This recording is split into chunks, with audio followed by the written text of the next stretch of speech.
জনপ্রতিনিধি তো হিন্দু মুসলমান বলে নাই, জনপ্রতিনিধি তো ওই অঞ্চলের সকল জনগণের প্রতিনিধি।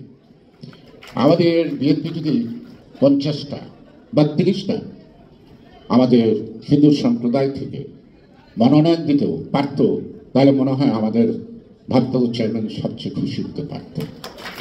কারণ 50টা আসন দেওয়া মানে সে 50টা আসন আমি নিশ্চিত হলাম তাদেরকে আনার জন্য। এমন নিশ্চয়তা জায়গাটা যদি আমরা পাইতাম তাহলে কিসের কৃপণতা? তার মুসলমানদের দল তো বিএনপি না, এটা বাংলাদেশ জাতীয়তাবাদী দল।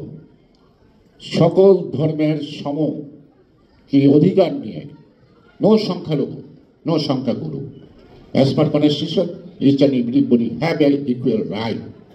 সেটাকে বেশ ধরে আমরা আত্মীয়তা করতে চাই, কিন্তু আত্মীয়তাটা বেশি দিন থেকে থাকে না।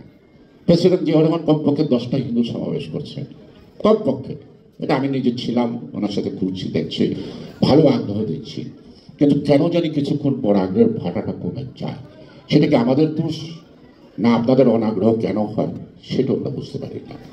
সেজন্য আমি বলবো, আপনারা হিন্দু ধর্মের এই যে জাত, মানে উত্তম মধ্যম মধ্যম, এই আই হেট ইট। মানুষ জন্মের জন্য দায়ী না, মানুষ কর্মের জায়গা নেই। ভগবানের সৃষ্টি কোনো মানুষ ছোট না, বড় না, মধ্যম না। অথবা যাদেরকে আপনারা নিকৃষ্ট মনে করেন, যারা মনে করেন তারা নিকৃষ্ট মনের দিক থেকে, তারা ভগবানের মূল আদর্শটা তারা জানে না, বেদের সেই নিয়মগুলো জানে না, তারা অনুসরণ করে না। ইসলাম ধর্মে যেমন সকল সমান, সনাতন ধর্মাবলম্বী ভগবানের সৃষ্টি প্রত্যেকেই সমান, কেউ তার জন্মের জন্য